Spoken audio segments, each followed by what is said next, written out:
기도하고 시작하겠습니다. 사랑의 아버지 하나님 감사합니다.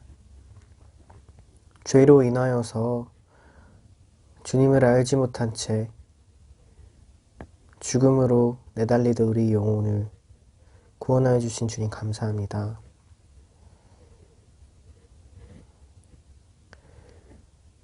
주님, 우리의 어떤 공로로 인한 것이 아니라 예수님의 그 보혈 의지하여서 이 시간 주님 앞에 나아가길 원합니다. 함께 해주실 수 있습니다. 감사드렸고 예수님의 이름으로 기도드립니다. 아멘. 함께 찬양하실게요.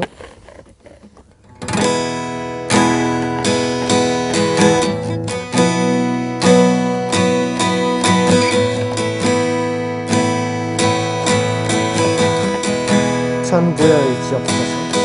천부여 의지옵소서. 손 들고 옵니다. 주 나를 외면하시면 나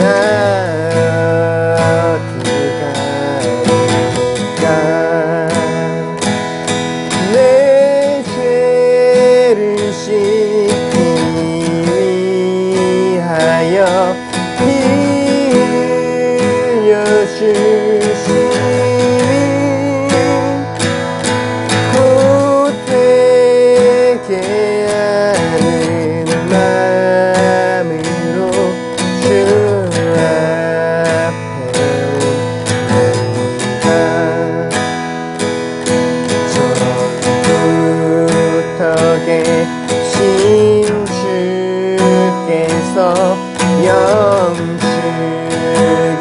죄인을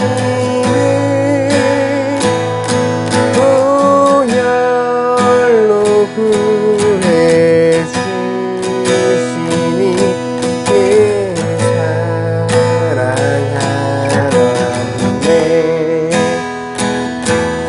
내 죄를 씻기 위하여 주시니 곧 되게 하는 마음으로 주 앞에 옵니다.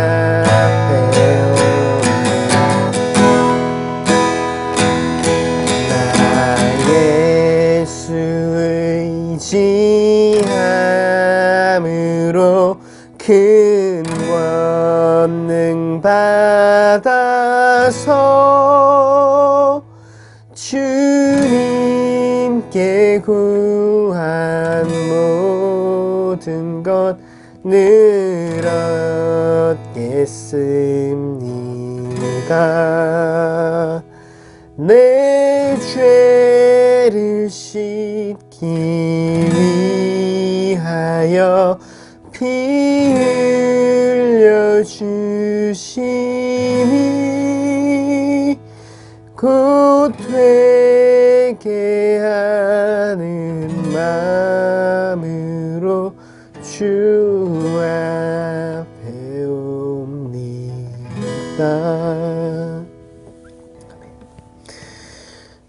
이 시간 잠깐 같이 기도했으면 좋겠습니다.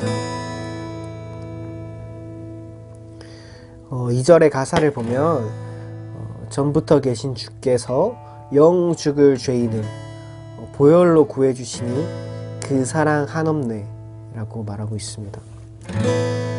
죄로 인하여서 주님의 품을 떠나 주님을 거스르며 죽음으로 내달리던 우리를 위하여 보혈 흘려주셔서 구원하여 주신 은혜 감사드립니다. 주님, 이 시간 같이 함께 기도할 때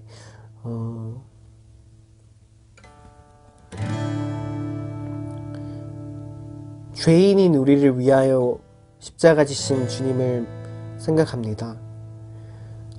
이 세상에 마땅히 받을 만한 자들이 그런 자리를 누리고 있다라고 생각합니다. 그러나 예수 그리스도께서 흘리신 보혈은 우리 어떠한 자격이나 우리 어떠한 능력이나 우리 어떠한 공로 때문이 아니었음을 우리는 믿고 고백합니다.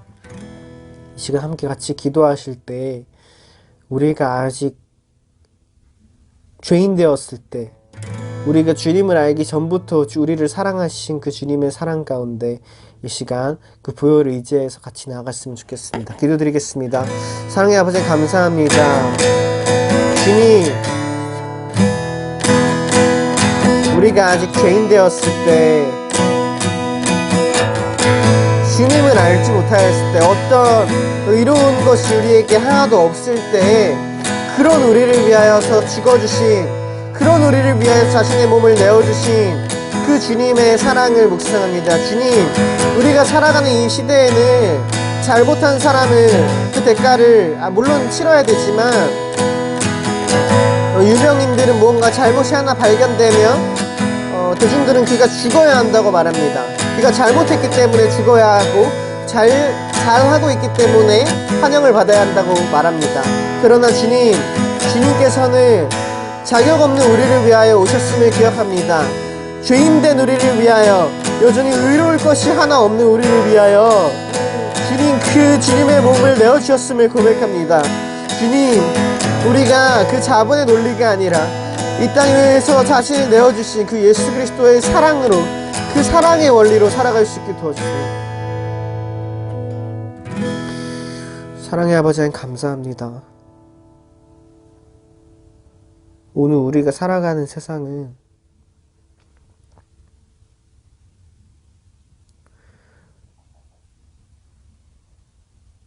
환영받을 만한 것이 있어서 환영받고, 또 배척당할 만한 이유가 있다고 생각해서 배척하는 그런 시대에 살고 있습니다. 그러나 주님은 우리가 여전히 죄인 되었을 때, 버림받아 마땅한 자일 때에 우리를 위하여서 자신의 몸을 내어주셨습니다.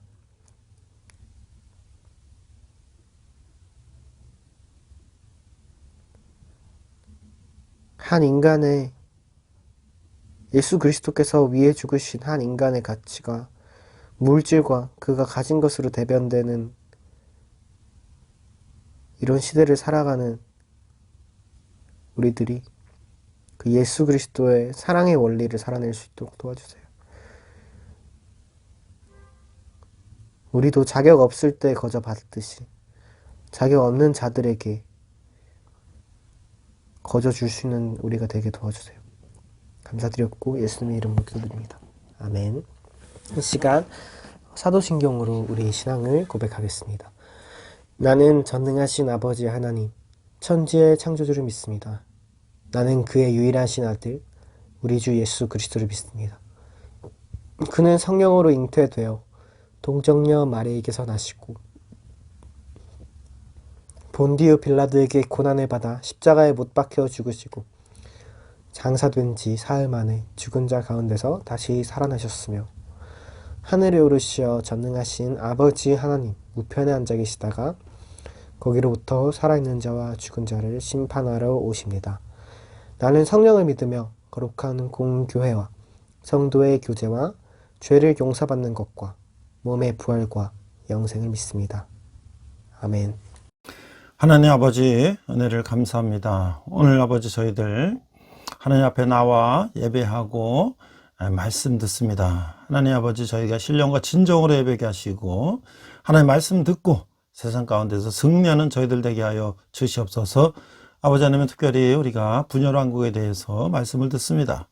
아버지 하나님 그 악한 왕들이 하나님을 거역하고 백성들을 아버지 하나며 제 피를 빨아먹는 그런 악한 왕들을 바라보며 아버지 하나님 또 우리 이 나라 이 민족도 70여 년 동안 분단이 되어서 저 북쪽에 있는 많은 백성들이 그런 이제 독재 정권 하에서 정말 탄압받고 고생하며 살고 있는데 저희들에게도 아버지 그 해방의 날이 속게 오게 하시고 저들이 구원받는 날이 속히 오게 하여 주시옵소서. 오늘 말씀 가운데 은혜가 있게 하시며 어디 세상 가운데 승리하는 저희들 되게 하여 주시옵소서. 감사드리며 예수님 이름으로 기도했습니다. 아멘.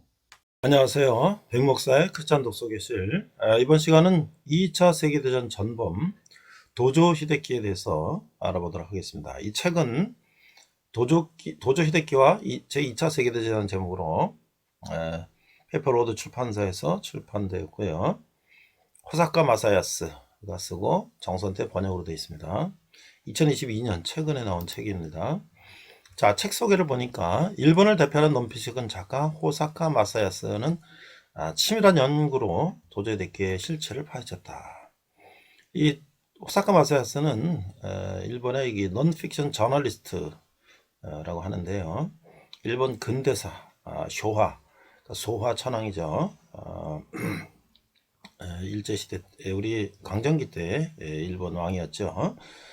그 시대에 연구를 주로 했던 사람이다. 소화 육군, 이것도 한국에서 많이 반향을 일으켰다. 그 다음에 이제 이 사람은 홋카이도 삿포로시에서 태어났고, 주로 그런 연구를 이제 소화시대 연구를 많이 했다. 번역한 정선태 교수는 서울대 국문학과를 졸업하시고 국민대 교수로 계시는데 동양 근대사 이런 쪽에 많은 연구를 하신 분으로 알고 있습니다.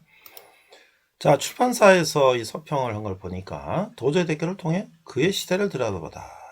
자, 도조 히데키는 전형적인 군인 출신 정치가로 독일의 히틀러, 이탈리아 무솔리니와 함께 제2차 세계대전을 일으킨 주범으로 꼽힌다. 그래서 한때 도조는 대일본 지역의 광령을 만천에 따질 영웅이라며 일본인의 추앙을 받았지만 연합군의 패전하는 일본 군국주의 상징으로 몰락했다. 그 일본의 전후 세대에게는 그는 역겨운 멸시의 대상으로 평가되었고 그 행적을 일본 근대사의 치부로 여기지도 한다. 그런 이제 영역을 가지고 있는 사람인데 이는 한국과 일본은 물론 아시아 민족들을 전쟁과 죽음으로 몰아넣은 근대 일본 정치의 한계를 도저히 히데키나 몇몇 전범들에게만 뒤집어 씌우는 결과를 낳고 말한다. 자, 그래서 이 도조 히데키를 이렇게 소개하고 있어요. 이 군사 지도자는 정치와 군사의 관계에 대해 무지했고 국제 법규에도 거의 관심을 갖지 않았다. 군인이야말로 선택받은 백성이라고 생각한 그는 국가를 병영으로 바꾸고 국민을 군인화하는 것을 자신의 신념으로 하겠다. 사실 이 도조 히데키가 모든 것을 한 건 아니겠죠. 소아 천황의 이제 지시와 또 천황의 명령을 받들어서 이제 했다고 하는 것이죠. 자, 저자는 서문 중에서 이렇게 소개하고 있습니다. 자, 도조 히데키는 주로 육군 사관학교라든지 육군대학이라든지 정치 군인이었다라는 것이죠. 그래서 그 1942년에 육군상이나 육군 참모총장이 되면서 절정이 일었다. 그리고 관동군 참모장 근무하고 또 일본 진주만 폭격하고 그러면서 이제 일본의 수상까지 한 것이 된 것이죠. 사실 이 도조 히데키는 일본 천황의 지시하에 여러 전쟁을 일으켜서 난징 대학살이라는 수십만 명의 중국인을 살해하는 거라든지 또는 이 필리핀이나 이런 동남아시아 쳐들어갔을 때는 많은 수많은 연합군 군인들을 이제 그 강제 노동시키면서 뭐 수만 명의 이제 전쟁 포로들 죽이기도 하고 뭐 우리 한국을 침략해서 수많은 징용 강제 노동자 그다음에 뭐 또 여성을 성노예로 삼기까지 그래서 이제 급기야는 이제 미국 진주만을 폭격해서 이제 미국과 전쟁을 일으킨 정도로 그런 엄청난 이제 문제를 일으킨 그래서 결국은 이제 A급 전범으로 교수형을 받고 이제 처형된다. 그러나 이제 이 사람도 이제 그 잡혀가지고는 자기가 자살을 시도했지만 권총으로 자기 심장을 쐈는데 직접 죽지 않고 다시 이제 미군이 그걸 이제 살려서 재판을 받고 처형됐다는 또 스토리가 있어요. 자, 그래서 메이지 유신을 전후한 시기에 크고 작은 전쟁에서 일어나 시작하여 청일전쟁, 러일전쟁, 제1차 세계대전, 만주사변, 중일전쟁, 태평양 전쟁으로 일어난 이 전쟁을 에너지원을 삼은 국가다 말이죠. 거기서 가장 최고의 집단은 군입니다. 그래서 결국 이 사람은 수상도 되고, 이제 근데 일본을 보여주는 아예 한 단면을 보여주는 사람이다라고 얘기할 수 있죠. 그런 점에서 도조 히데키의 제2차 세계대전은 근데 일본의 역사뿐만 아니라 대일본 제국의 제국적 폭력의 고통을 겪어야 했던 동아시아 역사를 조명하는 데도 적지 않은 도움이 된다. 자, 그럼 도조 히데키가 죽은 지가 74년이 지났는데 일본은 어디를 가고 있는가? 패전의 일본 국민들은 도조 히데키를 비난하며 면죄부라도 받을 수 있는 것처럼 행동하고 말했다.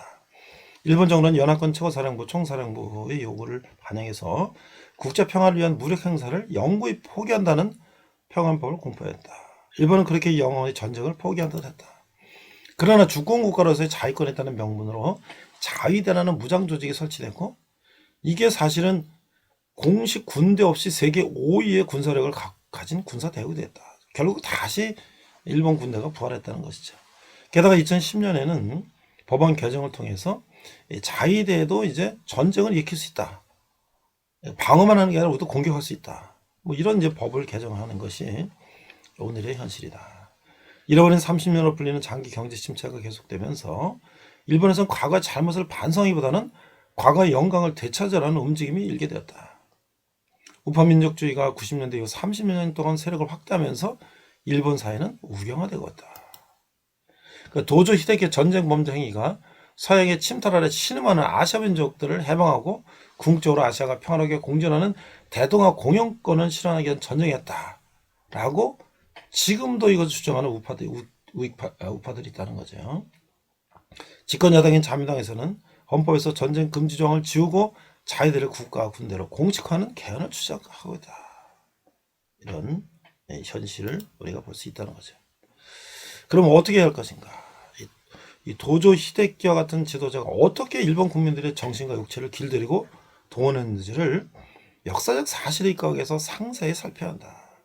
그래야 대일본 제국의 지배 논리에서 자유로울 수 없었던 조선뿐 아니라 아시아 여러 민족들을 전쟁과 죽음의 시간으로 내몬 폭력의 정체에 좀 더 가까이 갈 수 있다라고 말하고 있어요. 저희 이제 목차를 보니까 이제 여러 도조 히데키가 이제 자란 것부터 그가 이제 정치군으로 성장하는 과정, 그가 전쟁에 참여하는 과정, 뭐 이런 식으로 결국은 전쟁이 2차 세계대전에 이제 일본이 원자폭탄 히로시마 나가사키에 맞고 패배하면서 마지막 최후를 맞이하는 그런 목차들이 이제 진행되고 있습니다. 자, 이제 마지막으로 책 속으로 보니까 일본 우익의 비이성적인 행태를 비난하는 목소리가 높다. 그러나 여기에 그쳐서는 안 된다. 비난을 너무 맹철하게 비판하는 수준으로 나가는 게 당연하다. 이와 함께 우리의 무의식 속에 일본 우익의 논리가 깃들어 있는 것은 아닌지 다시금 깊이 들여다봐야 한다. 자기에 대한 비판을 추동해내지 못하는 타자에 대한 비판은 자기 합리화나 자기 성당으로 기결될 가능성이 높다. 도조 히데키라는 유령을 긍정적으로 재평가하는 일본 사회를 비판적인 눈으로 바라보되 동시에 그 눈을 돌려 우리 사회는 어떤지 냉정히 응시해야 될 것이다. 역사에서는 아무것도 배우지 못한다면 우리는 다시 도조 히데키를 광기에 휘둘릴 수밖에 없을 것이다. 이 저자가 일본 사람이기 때문에 일본인 시각에서 도조 히데키를 통해서 2차 세계대전 때 이 전쟁을 일으켰던 일본의 사회를 돌아보자는 얘기인데요. 사실 이제 아시아를 비롯한 많은 나라들은 이 천황을 우상으로 섬기고 그 다음에 전쟁을 통해서 식민화시켜서 거기서 일본의 어떤 영광을 누리겠다고 하는 이런 정말 무자비한 목표를 통해서 많은 사람들을 죽이고 희생시키고 많은 나라를 침략했던 이런 정말 잘못된 역사를 우리가 한번 깊이 한번 들어가 보는 그런 책이라고 생각해 됩니다. 이상 백목사의 크리스찬 독서기실이었습니다. 네, 오늘은 분열왕국 첫 번째 시간으로서 왕국이 분열되다 라는 제목으로 말씀을 나누고자 합니다. 오늘 본문은 열왕기상 12장 14절 말씀입니다. 우리 자막을 보시고 한글과 영어로 함께 읽어보도록 하겠습니다. 열왕기상 12장 14절 어린 사람들의 자문을 따라 그들에게 말하여 이르되 내 아버지는 너의 멍에를 무겁게 하였으나 나는 너의 멍에를 더욱 무겁게 할지라. 내 아버지는 채찍으로 너희를 징계하였으나 나는 전갈 채찍으로 너희를 징치하리라 하니라. 자, 이 솔로몬의 말이죠. 자, 1 Kings 12장 14절입니다. And he spoke to them according to the advice of the young man, saying, My father made your yoke heavy, but I will add to your yoke. My father disciplined you with whips, but I will discipline you with scorpions. 전갈이죠, 전갈. 자, 이 왕국이 분열되는 이야기는 사실은 그 사울 시대 벌써 이제 예견이 돼 있었죠. 사무엘상 11장 8절을 보니까 왕국이 분열될 수 있는 가능성을 보여주는 이스라엘 지파 연합국의 취약점을 이제 품고 있음을 보여주고 있는데요. 사무엘상 11장 8절에 보니까 사울이 베색에서 그들의 수를 세어보니 이스라엘 자손이 30만 명이요 유다 사람이 3만 명이더라. 거의 10대 1이죠. 자, 이 구절은 이스라엘과 유다가 서로 나누어 반목하고 있다는 사실을 보여주고 있는 것이죠. 또한 직접 원인은 솔로몬에 대한 하나님의 진노인 것이에요. 결정적으로 남과 북이 분열된 것은 솔로몬의 범죄라고 하는 것이죠. 그는 하나님의 진노이고요.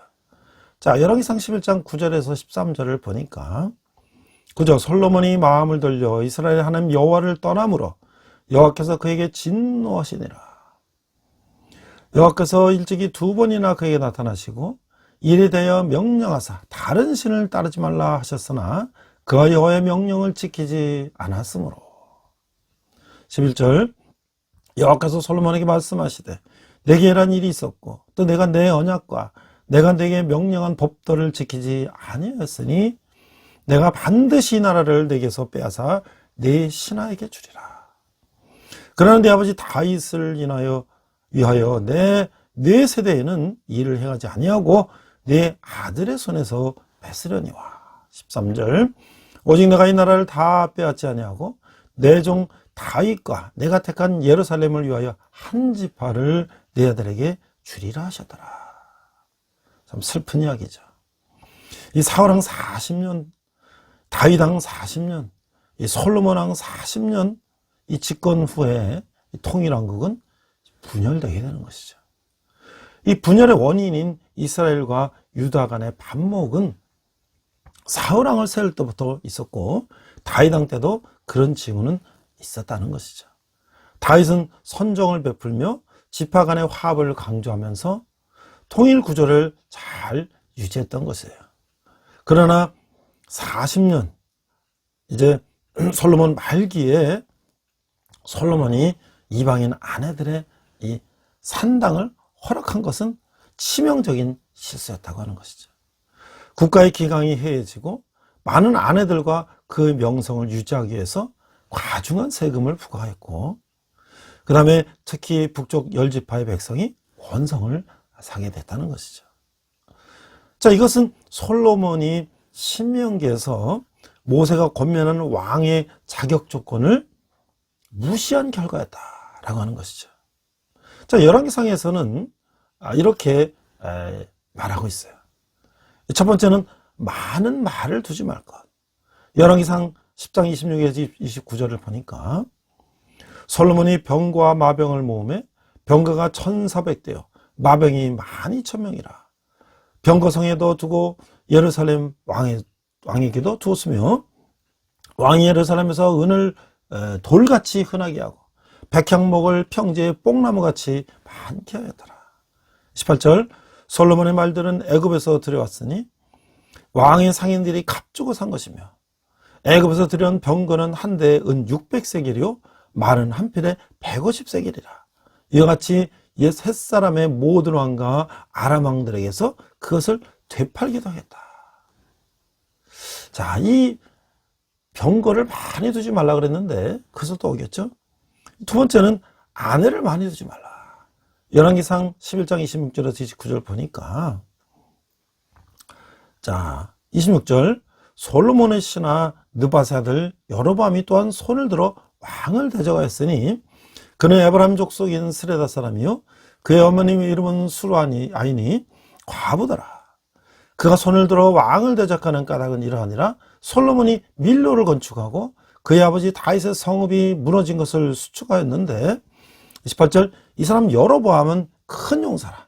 솔로몬이 이 청년의 부지런함을 보고 세워 요셉 족속에를 감독하게 하였더니, 그 집에 여로보암이 예루살렘에서 나아갈 때에 실로 사람 선지자 아이야가 길에서 그를 만나니 아이야가 새 의복을 벗고 두 사람만 들어있었더라.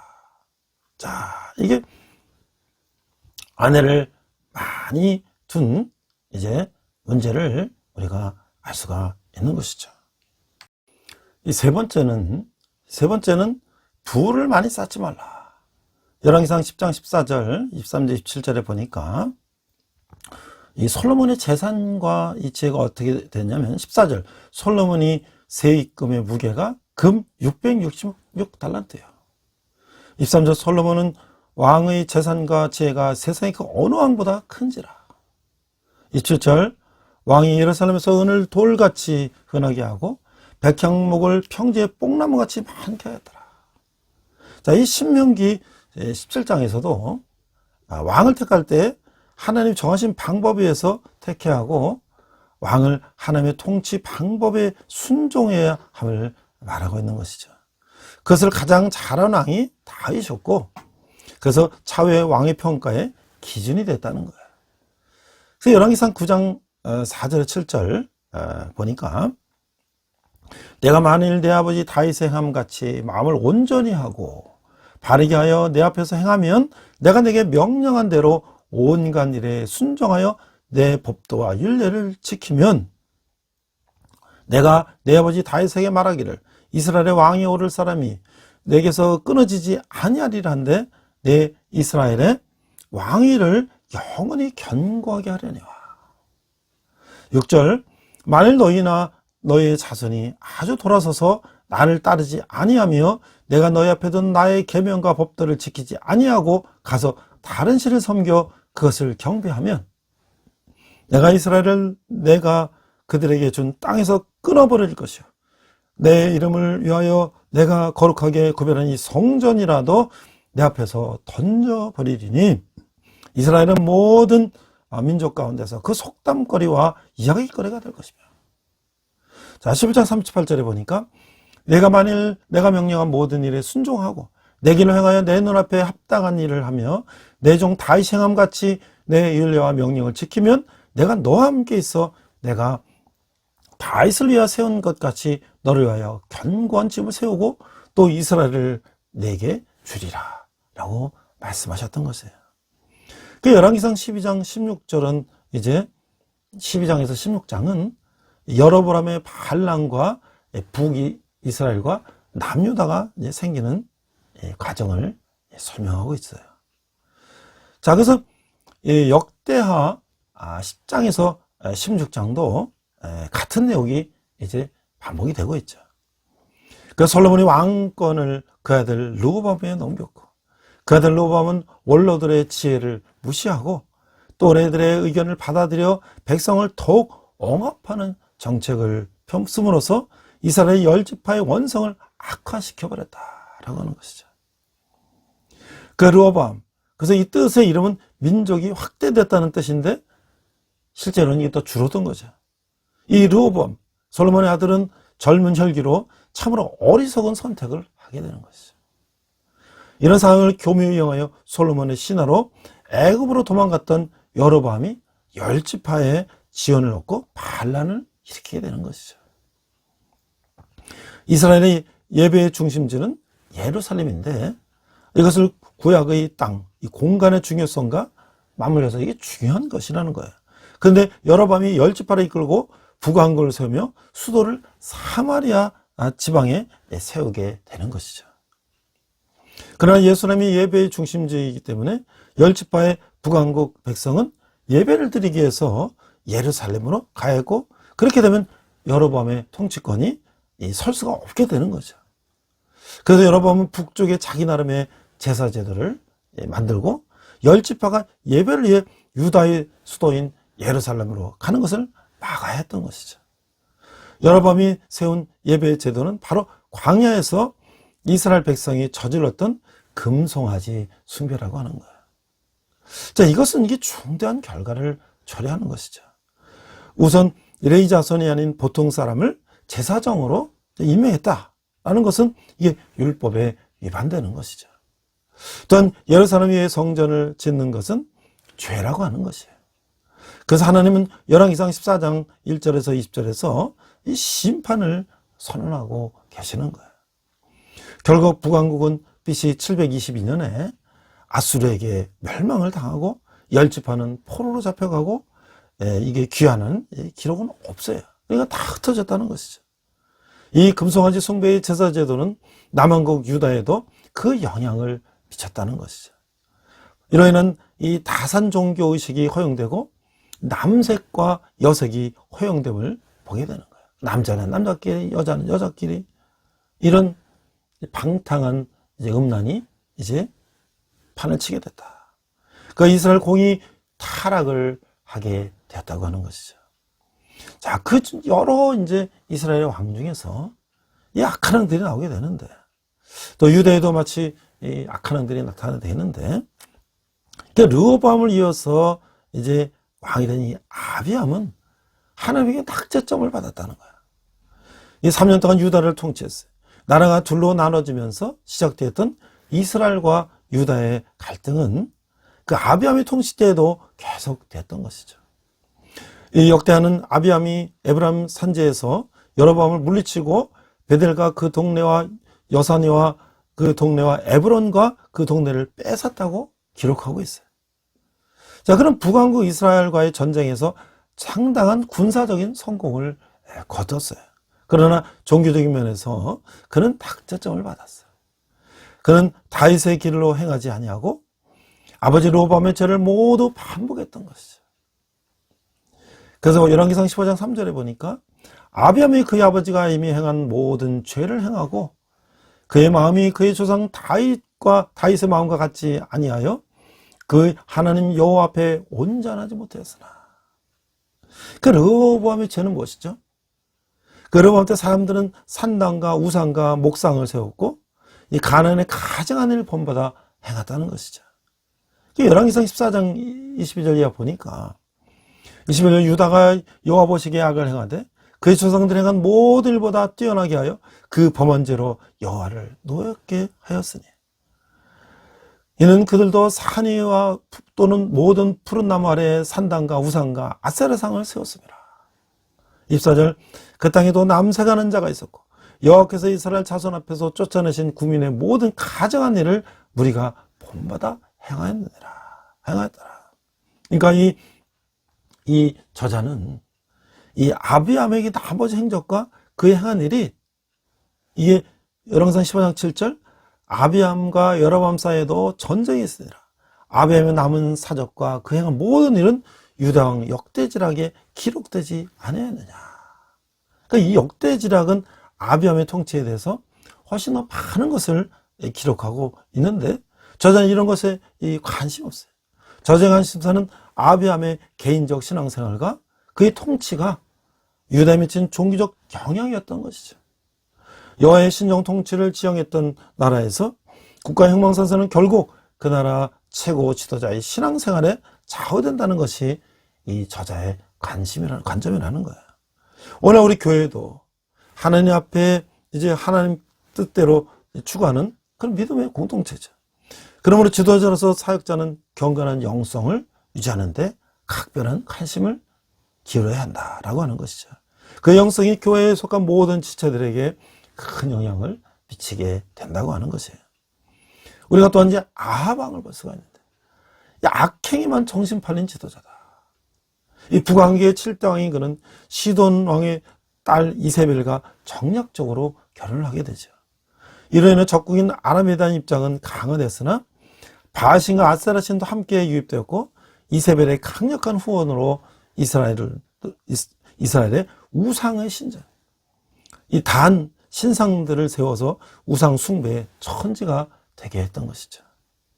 이 진노하신 하나님께서는 엘리야를 통해서 가뭄과 기근으로 경계하시는 갈멜산에서 이 바알과 아세라 우상을 섬기는 선지자 850명을 멸절시키는 등 단호한 심판을 내리셨던 것을 우리가 알고 있죠. 이 사건은 여호와만 참 하나님이신 것을 극명하게 보여준 것이었다고 하는 것이에요. 아합은 하나님의 도우심으로 몇 가지 정적 성취도 이뤘지만 여전히 여로보암의 죄를 따르고 아모리 사람들처럼 가증하게 우상을 숭배했던 것이죠. 나봇을 무고히 죽이고 밭을 탈취한 행위와 자신 위에 상하로 궁전을 만든 그런 행위에서 그의 죄악된 성격과 탐욕의 탐면을 엿볼 수가 있다고 하는 거야. 그러나 아합은 그의 가문에 대해 내릴 하나님의 경고를 듣고 겸비하여 회개함으로써 하나님께서는 그의 집에 내릴 재앙을 아들의 시대로 일단 연기하게 하기로 하셨다고 하는 것이죠. 인간은 하나님의 숨겨진 뜻을 알 수가 없는 것이에요. 모든 신정국가를 소망했으면서도 하나님을 두려워하고 의지하기보다는 우상의 광신도였던 아내의 포악하고 간교한 충동과 자신의 감정에 지나치게 의존했던 것이죠. 성경은 아합이 전례 없이 여호와께 악을 행하는 데만 정신을 쏟은 이 부적절한 지도자였다라고 말하고 있는 거예요. 제가 이런 이 세계 역사상에 이런 악한 지도자들을 살펴보면서 우리 대한민국하고도 밀접하게 연결되어 있는 그 일제의 천황을 우상으로 섬기고 그 밑에서 전 세계를 불바다로 만들고 또 수십만, 수백만, 수천만, 수억의 인구들을 이제 죽음과 여러 가지 고난과 그런 악행으로 물들게 했던 이 도조 히데키라는 사람을 제가 한번 찾아보기로 했어요. 이 도조 히데키라는 사람은 1884년에 태어나갖고 1948년에 이제 전범 재판을 받고 교수형에 처해졌는데 그는 이제 A급 전범자죠. 그리고 군인이 되신 분으로서 총리 대신까지 올라갔어요.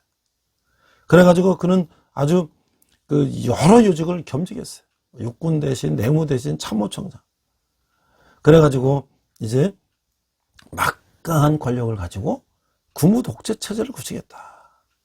그래서 1941년 급기야 그는 진주만을 기습함으로써 태평양 전쟁을 일으켰으나 결국 이제 미국하고의 이 해전, 미도의 해전에서 이제 패배하고 결국 미국이 이제 반격하면서 점점 이제 아시아를 장악했던 일본군은 점점 이제 쫓기게 되는 거죠. 결국은 이제 전세가 기울고 원자폭탄을 맞고 이제 그는 총리에서 이제 사퇴하고 결국 자살을 시도했지만 미수에 그치고 전범 재판에서 사형을 선고받고 교수형에 처한 그런 무모한 이런 군사력을 가지고 세계를 지배하려고 했던 그런 인물을 우리가 한번 보면서 이 분열왕국 시대의 그 하나님을 거역하던 왕들과 오늘날 하나님을 거역하고 인간을 우상화시키면서 그 군사력을 가지고 세계를 지배했던 그 무모한 지도자들과 국가의 그 존망을 우리가 한번 살펴보는 것이죠. 군인 가문으로서 사관학교를 졸업하고 엘리트 코스를 받고 그리고 이제 아주 전쟁에 많은 젊은들을 전쟁에 내몰고 또 피지배 받는 그런 국가에 침략당한 국가에 많은 사람들 죽이고 이 난징 대학살을 통해서 수십만 명을 죽이고 또 심지어 7.3일부를 통해서 인간을 갖다가 생체 실험을 하고 또 이제 연합군 포로들을 필리핀이나 이 동남아시아에서 수만 명을 강제 노역을 시키면서 죽게 하고 굶어 죽게 하고 병들어 죽게 하고 이런 정말 그리고 이 우리 특별히 우리 대한민국이나 많은 곳에서 강제 지용 또 강제 징집을 통해서 또 여성을 성노예로 삼고 정말 인간으로 할 수 없는 그런 일들을 했던 그런 인물을 우리가 한번 생각해 보는 것이죠.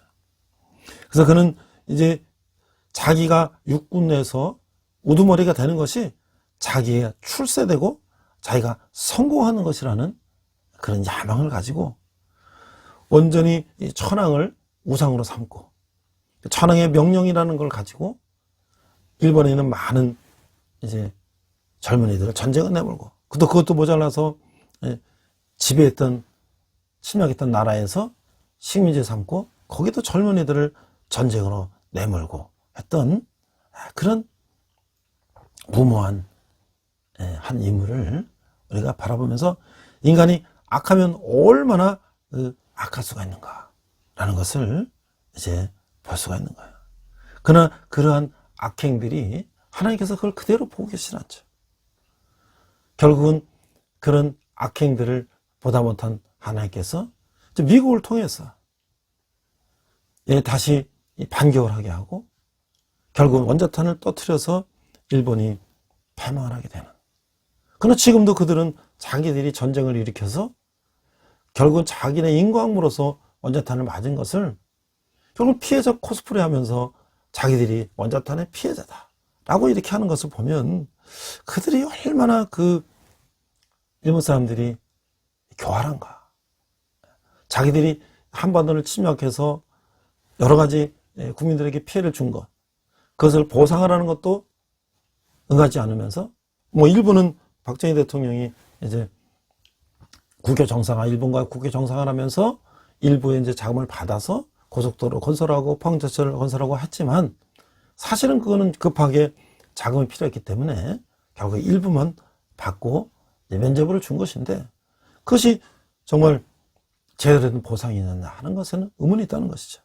그래서 그런 것에 대해서 제대로 된 보상을 해야 된다 하니까 우리는 보상이 다 끝났다 하고 이제 그것에 대해서 나몰라라는 그들을 보면서 결국 그러한 사람을 우상으로 세우고 그 권력, 군사력, 힘을 가지고 단나를 지배하고 쳐들어가고 뺏고 죽이고 하는 그러한 일들의 결과는 결국 교수형으로 처형되었다라고 하는 것이죠. 근데 그는 도저히 히데키는 이제 일본이 패전해서 권총 자살을 시도했으나 실패하고 병원에 입원해서 이제 체포됐는데 거기에 여러 전범들이 이제 사형성을 받고 사형을 받게 됐다. 그런데도 그는 처형의 전까지도 참여하지 않고 이제 불교에 기여해가지고 이제 그런 마지막까지도 회개하지 않는 모습을 보였다. 그래서 결국은 그 시체는 유족들에게 반환되지 않고 요까시만 화장터에서 이송돼 화장되고 유골은 이제 가루가 돼가지고 항공에서 태평양에 다 버려졌다는 거예요. 그러니까 얼마나 그 말로가 비참한 걸 알 수 있죠. 그럼 과연 그 도조 히데키가 혼자서 한 것인가? 그것은 일본 천황의 지시하에 한 것인데 사실은 그것이 도조 히데키와 그 몇 명의 전범을 처형하는 것으로 끝났다고 하는 것은 상당히 역사의 심판이 아쉽다고 쓰는 거죠. 왜? 미국은 2차 세계대전에 일본을 다스리기 위해서 천황까지 재판하고 벌을 주고 하면은 일본 사람들의 반발을 살 것 같아서 이제 천황에 대한 그 일가와 이런 것들은 살짝 피해주고 그저 군부 지도자만 처형하는 그런 편법을 썼다는 것이 우리에게는 상당히 안타까운 일이죠.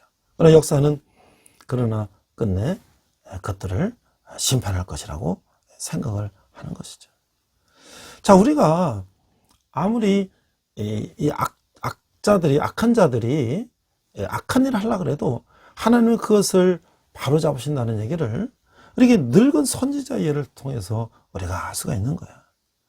그러니까 이 새 왕조를 창건한 이 여로보암이 금송아지 제단에서 이제 분양하던 중에서 하나님의 특사가 급히 나타났어요.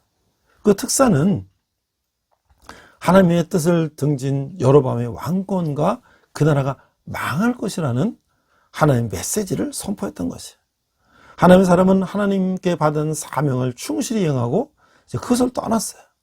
그때 베델에 살던 늙은 선지자가 이 일의 자초지종을 듣고 이제 급히 하나님 사람을 추적해서 아침에 만났어요. 그래서 늙은 선지자는 자기도 선지자인데 그대를 데려다가 떡과 물을 들게 하라는 하나님의 말씀을 듣고 천사를 통해 들었다고 속였던 것이죠. 하나님 사람은 거짓말에 속아서 하나님의 금기를 범하게 되고 예언대로 사자의 희생들이 되고 말았다는 거예요. 그러니까 늙은 선지자는 여호와의 선지자가 아니라 여로보암의 금송아지 제단을 묵인하고 괴계로서 하나님의 사람을 넘어뜨리고 하나님의 저주를 무효화하려고 한 거짓 선지자요 사탄의 앞잡이라고 하는 것이에요. 그러나 늙은 선지자는 여호와로부터 강력한 경고를 듣고 마음이 이제 변했어요. 그 후에 그는 모든 우상의 단을 향하여 이제 열왕기상 13장 30절에 보니까 그가 여호와의 말씀으로 베델에 있는 제단을 향하고 또 사마리아 성읍들에 있는 모든 산당을 향하여 외쳐 말한 것이 반드시 이룰 것이니라 라고 선포했다는 거야. 하나님은 이 그분의 뜻을 이루기 위해서 선악간의 모든 것을 그분의 도구로 사용된다고 하는 것을 하신다는 걸 우리가 알 수가 있는 것이죠. 그러니까 인간의 안목으로는 무산될 뻔했던 하나님의 뜻이 또 다른 도구에서 관철됐다는 것이죠. 인간은 하나님의 뜻을 무효할 수가 없는 것이에요. 하나님의 말씀은 반드시 이루어진다고 하는 것이죠. 늙은 선지자는 하나님의 쓰신 역설적인 도구였다고 하는 거예요. 그에는 빛이 720년에 완벽하게 성취되었다라고 하는 것이죠.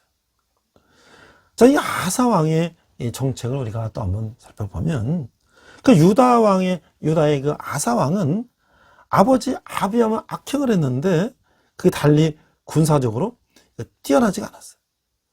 그 아비암이 북왕국의 실력을 행사했던 것에 비해서 아사는 오히려 북왕국에 밀리는 처지였다라고 하는 거예요. 열왕기상 15장 16절 17절에 보니까 아사와 이스라엘 왕 바아사 사이에 일생 동안 전쟁이 있으니라. 이스라엘 왕 바아사가 유다를 치러 올라와서 라마를 건축하며 사람을 유다 왕 아사와 왕래하지 못하게 하려 한지라. 자, 이래서 그는 아람 왕 베나다데스에게 이 고문을 보내서 이스라엘과 동맹을 파괴하고 유다를 도와달라라고 요청을 했던 거예요. 열왕기는 이것에 대해 특별한 평가를 하지는 않았는데 역대기 저자는 이 사건을 하나님을 의지하지 않은 명백한 범죄로 규정하고 있는 거예요. 그래서 역대하 16장 7절에서 10절을 보니까 이 선지자 하나니가 나오는데 7절 그때 선지자 하나니가 유다 왕 아사에게 나와서 그에게 이르되 왕이 아람 왕을 의지하고 왕이 하나님 여호와를 의지하지 아니하였으므로 아람 왕의 군대가 왕의 손에서 벗어났나이다. 굿사람과 룹사람의 군대가 크지 아니하며 말과 병거가 심히 많지 아니하다이까. 그러나 왕이 여호와를 의지하였으므로 여호와께서 왕의 손에 넘기셨나이다. 9절 여호와의 눈은 온 땅을 두루 감찰하사 진심으로 자기에 향하는 자들을 위하여 능력을 베푸시나니 이 일은 왕이 망령되어 행하였은즉 이후부터는 왕에게 전쟁이 있으리라 하매. 10절 아사가 노하여 성계전을 오게 가두었으니 이는 그의 말에 크게 노하였으며 그때 아사가 또 백성 중에서 몇 사람을 학대하였더라. 자, 이게 아사가 비록 북왕국과의 갈등에서 불신앙의 행동을 취한 일면도 있지만 다른 분야에서는 꾸준히 하나님의 뜻을 구하며 다윗과 같이 여호와 보시기에 정직하게 행했다고 하는 거예요. 그래서 역대하 15장 11절에 보면 아사가 그의 조상 다윗같이 여호와 보시기에 정직하게 행하여. 그래서 아사 왕은 백성들이 하나님께로 다시 돌아와 율법과 명령을 지키도록 했다는 것이죠.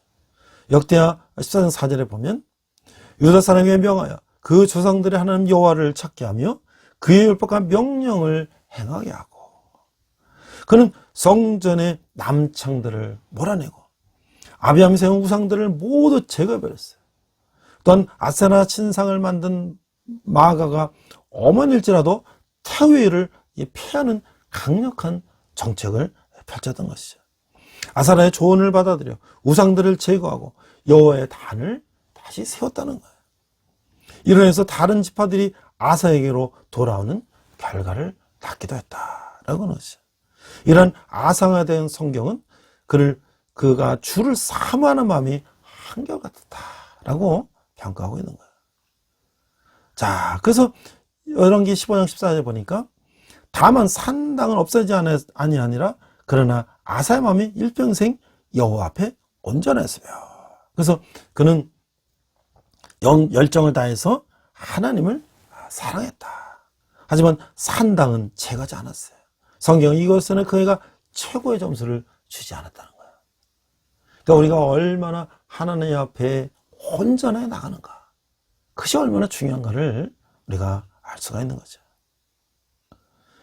앞에서 제가 도저히데끼 얘기를 했는데 결국 그 도저히데끼는 어떤 평가를 받고 있는가.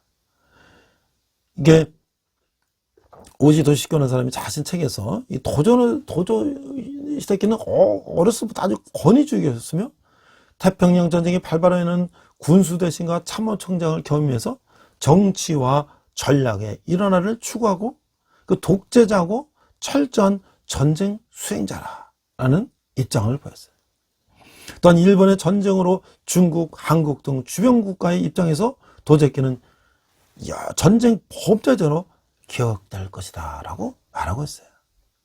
이 정성훈은 분은 그 저서에서 사무라이 정신은 없다 하는 저서를 통해서 도저히데끼를 비겁한 사무라이라고 강력히 비판했어요. 도저히데끼는 전통적인 군인 집안 출신으로서 일본 육군사관학교 졸업한 일본군의 청의 엘리트로서 군대 요직을 두루 거친 핵심 요원이었어요.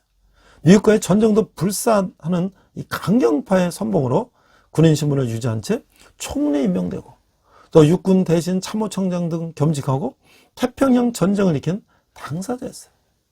특히 포로로 잡히는 치복을 당하지 않고 사무라이 후배답게 명예롭게 죽으라는 그 전진훈, 전쟁에서의 그 훈령을, 그리고 하찮은 기어로 온전하게 남기보다는 옥처럼 아름답게 부서져 죽으라. 그게 바로 와전 옥새라는 영을 내는 장관이에요. 그러니까 이 많은 이 전쟁에 나간 이 용사들에게는, 장병들에게는 포로 잡지 말고 장렬하게 전사해라.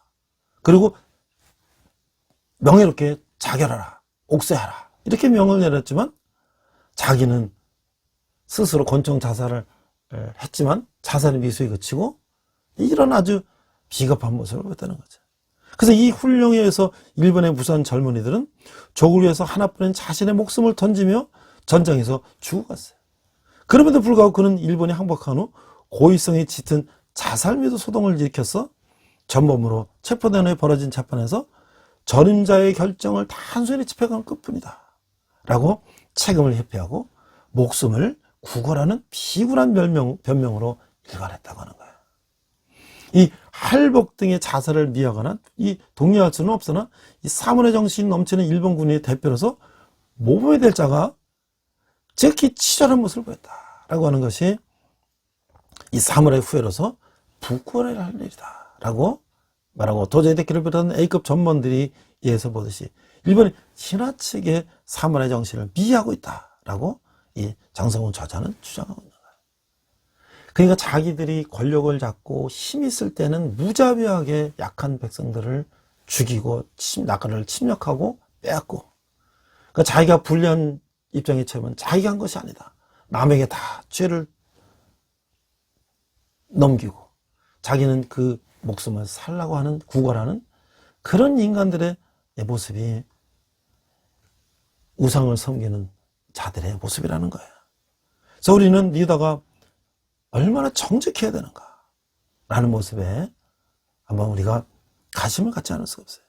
이 과거에는 말이죠. 그러니까 우리가 리더, 높은 사람이 어떻게 사는지 몰랐기 때문에 그 업무 실적을 평가할 때 그 사상안이 어떤지는 별로 중요하지 않았다는 거예요. 그 직장에서 술을 마시지 않으면 가정에서 술정은 상관이 없다라는 식이었다는 거예요.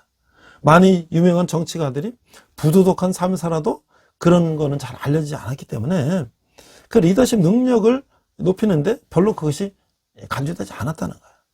그러나 오늘날 이 많은 리더십 전문가들이 볼 때 그 온전함이 리더십 성공의 기초라는 것에 동의하고 있다고 하는 거예요.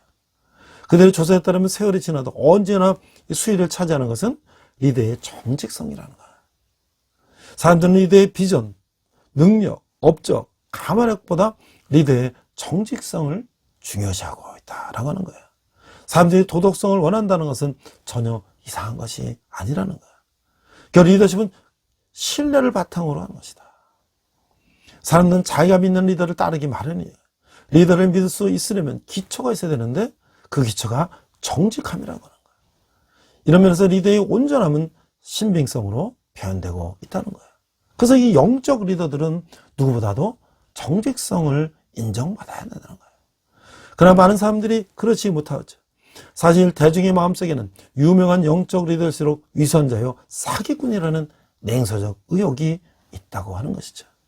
언론 보도에는 종교의 지도자들이 재정 문제와 부도덕한 삶으로 대중을 속였다는 기사들이 끊이지 않고 있어요.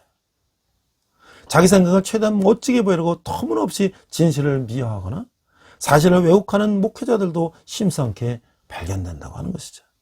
그들은 진실을 과장해서 잘못된 주장을 정당화하기도 하고 있어요. 리더가 진실을 과장하거나 전략상 얼버무릴 때 사람들의 신뢰를 잃고 만나는 것이에요. 사람들뿐만 아니라 하나님께서도 리더에게 정직성을 기대하신다는 거예요. 열왕기상 14장 8절에 보니까 나라를 다윗의 집에서 찢어내어 내게 주었거늘 너는 내 종 다윗이 내 명령을 지켜 전심으로 나를 따르며 나보기에 정직한 일만 행하였음과 같이 아니하였다라고 말하고 있는 거예요. 그래서 우리는 지금 어떤 상황인가?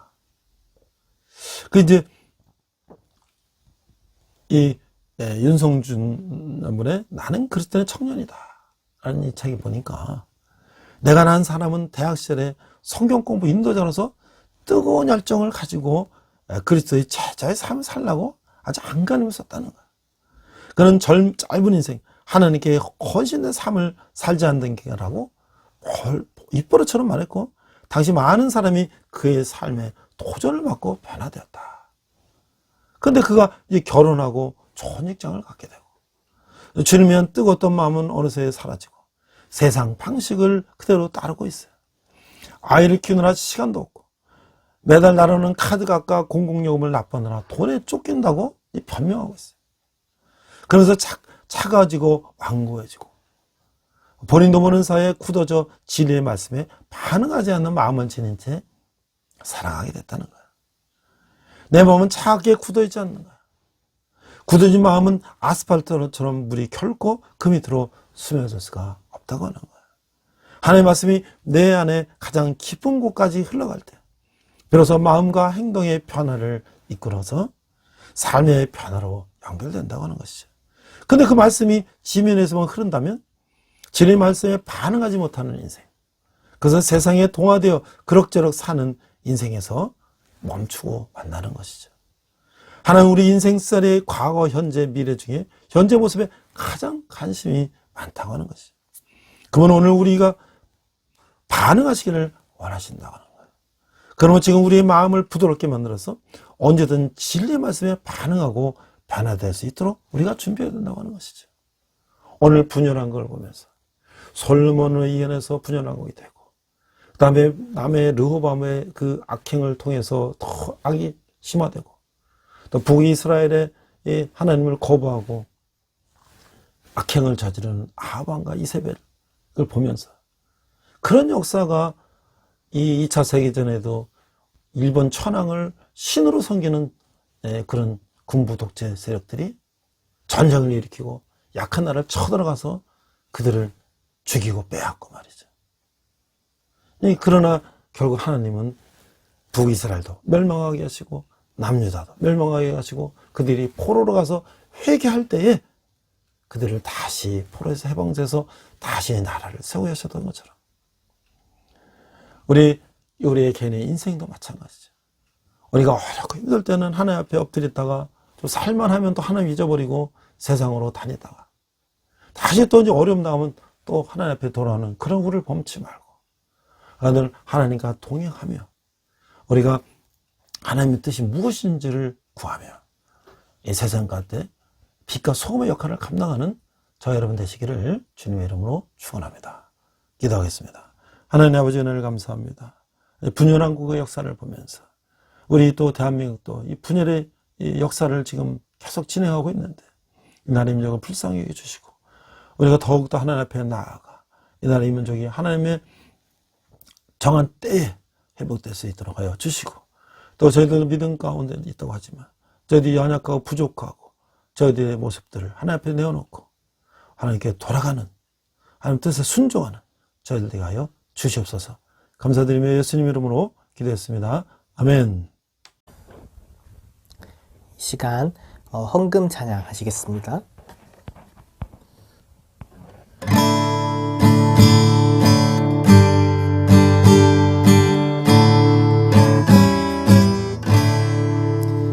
내게 있는 모든 것을 아낌없이 드리네. 사랑하고 의지하며 주만 따라 살리라. 주께 드리네. 주께 드리네. 사랑하는 구주 앞에 모두 드리네. 아멘.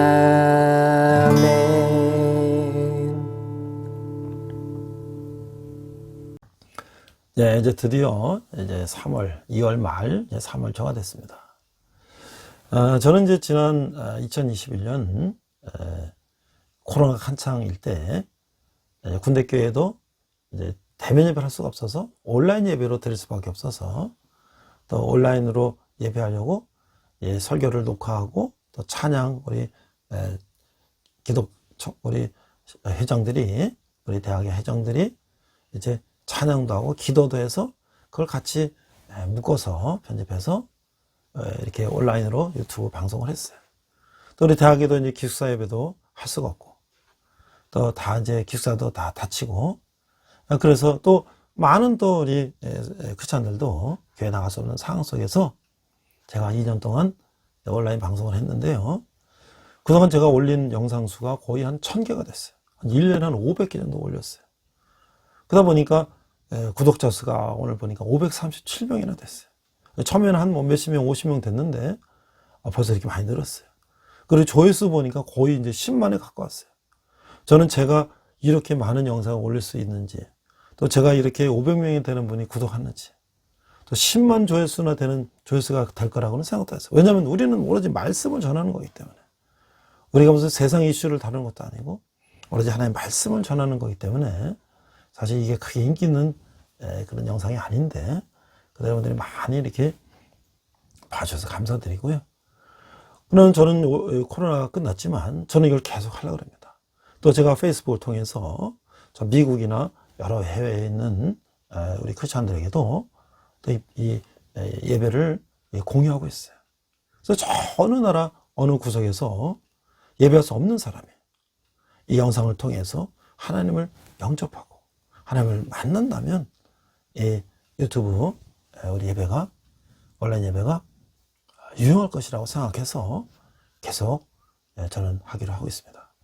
여러분들도 주위에 좀 공유해 주시고 또 구독도 해 주시고 또 소개해 주시면 그래도 매일 하나 이상씩 콘텐츠를 주로 우리 믿음에 관한 말씀에 관한 우리 하나님에 관한 예수님에 관한 성령님에 관한 영상이기 때문에 여러분들이 같이 은혜 받고 주위에 나눠주고 특별히 우리 젊은이들에게 많이 좀 나눠줬으면 좋겠습니다.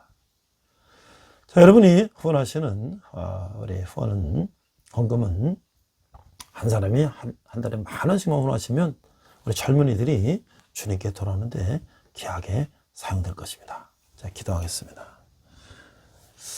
하나님의 은혜를 감사합니다. 저희가 적은 예물을 주님께 드렸습니다. 이 예물이 쓰는 것보다 주님의 영광이 나타나게 하시고 특별히 청년들이 주님께 돌아오는데 귀하게 사용되게 하여 주시옵소서. 지금 우리 주 예수 그리스도의 은혜와 하나님 아버지의 극진하신 사랑과 성령님의 감화없는 역사심에 이 분열된 왕국처럼 분열된 우리 대한민국도 속히 회복하고 우리 통해 자복하고 하나님 옆에 엎드려서 다시 회복되는 그날이 오기를 기도하며, 또 우리 자신도 우리 자신의 모습이 하나님의 합당한 모습인지를 우리가 통해 자복하며 하나님께 나아가기를 다짐하는 우리 온라인 예배를 드리는 모든 성도들이, 열방의 백성들과 선교사님들이, 베리북한에서 고통받는 북한 동포들이 지금부터 영원토록 함께 하시기를 간절히 축원합나이다. 아멘. 우리 함께 선한 능력으로 찬양하시면서 한 주간 승리하시기 바랍니다. 이 시간 함께 결단 찬양 선한 능력으로 부르시겠습니다.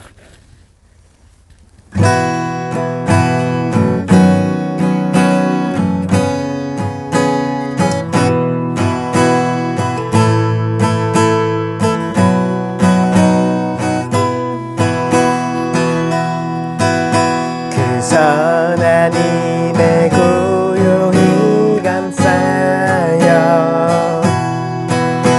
그 놀라운 평화를 누리며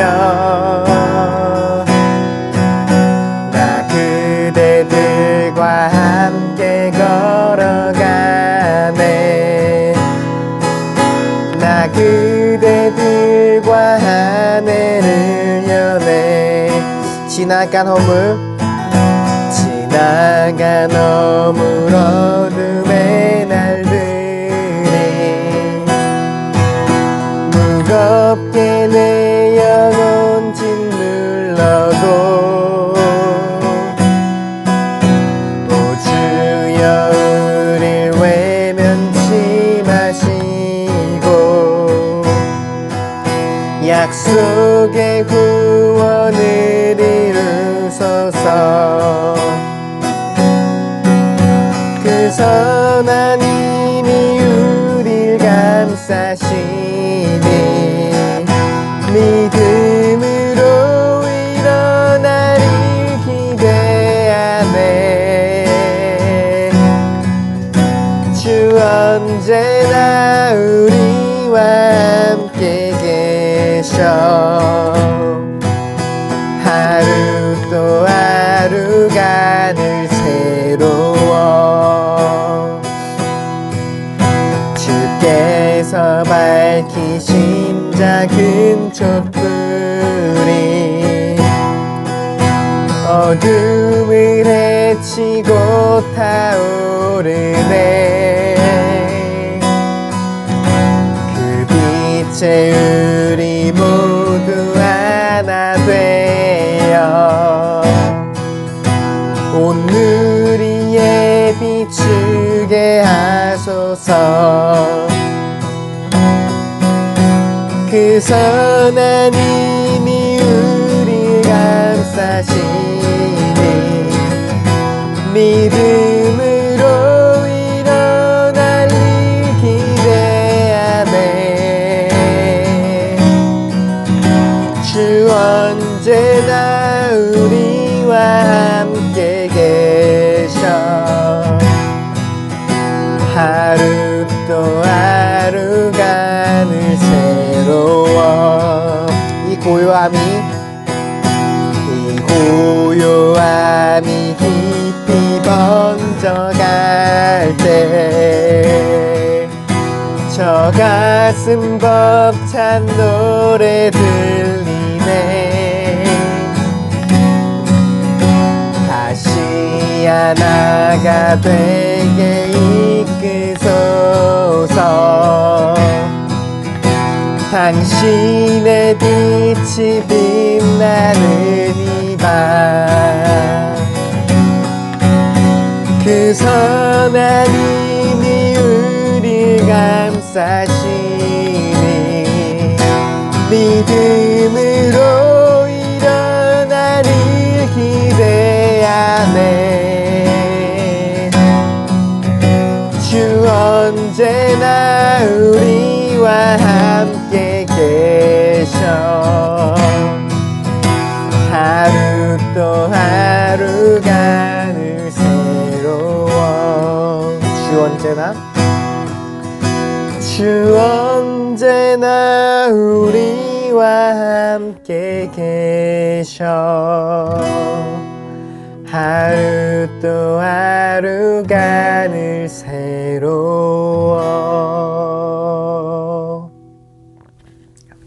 주님과 동행하는 복된 한 주 되시길 축복합니다.